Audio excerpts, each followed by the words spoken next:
Good morning all of you.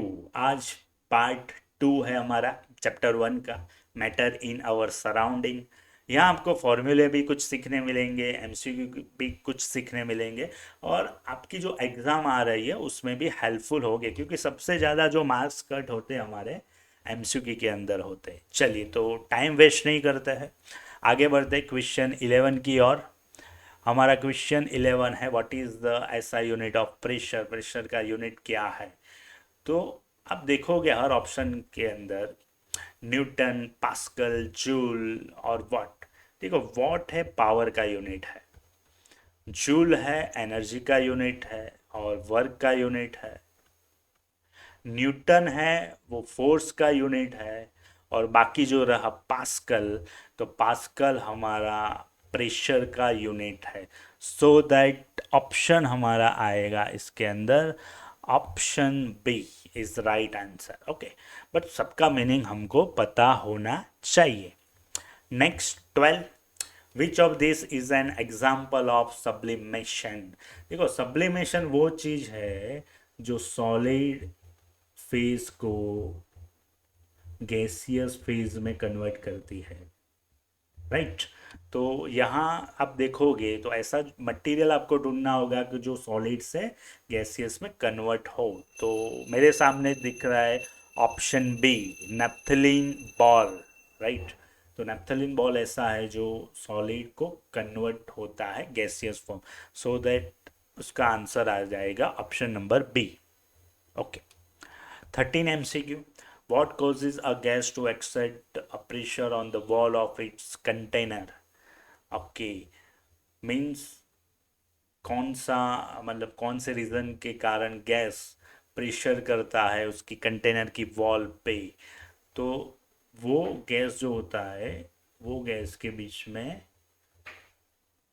Coalition होता है, right, और उसके बीच में फोर्स भी क्रिएट होता है। तो ऑप्शन आएगा option number B, B is right answer.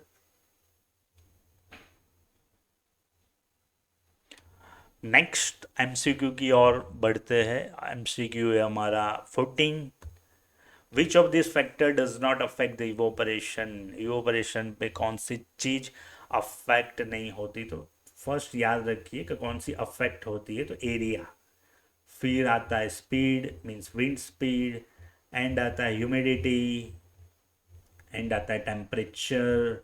तो ये फोर मोस्ट इम्पॉर्टेंट है जो रोल प्ले करते हैं इवोपरेशन के लिए। इसके अलावा जो आपको दिखाई दे तो वो आपको नहीं आएगा, means option D, colour of the liquid वो डिपेंड नहीं करता है इवोपरेशन पे। Clear? Next, which of this is called super cool liquid. Super cool liquid कौन सा है? तो इसके अंदर आपको याद रखना है ग्लास वो सुपर कूल लिक्विड है हमारा, राइट। नेक्स्ट एमसीक्यू की ओर, why are solid rigid. Solid rigid क्यों होता है? तो सॉलिड की प्रॉपर्टी हमको आनी चाहिए कि सॉलिड जो रहता है उसके मोलेक्यूल एक दूसरे से नज़दीक होते हैं।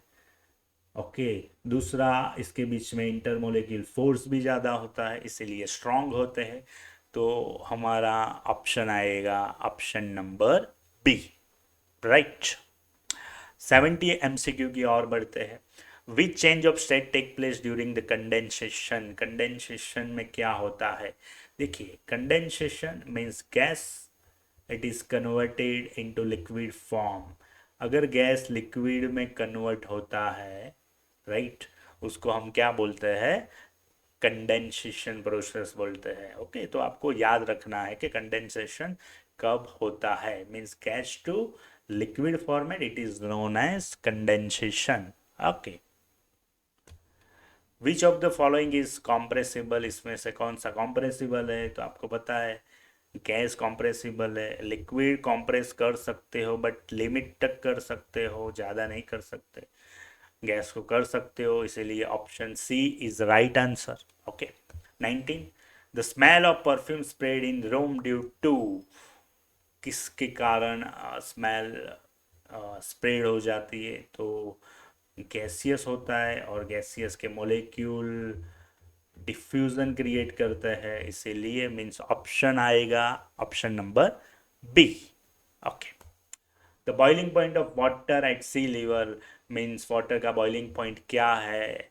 आगे की पार्ट 1 में मैंने एक्सप्लेन किया था, फिर से भी एक्सप्लेन कर रहा हूँ। अगर आपको सेल्सियस में पूछा जाए तो 100 आएगा, केल्विन में पूछा जाए तो 273 ऐड कर देना है, आंसर आ जाएगा 373 केल्विन। तो ये आपका राइट आंसर है, ये भी और ये भी, बट ऑप्शन में हमारे 100 है, तो option C is the right answer. Okay, ऐसे वीडियो के लिए आप चैनल को सब्सक्राइब कर दीजिए, the science spectrum by S A S.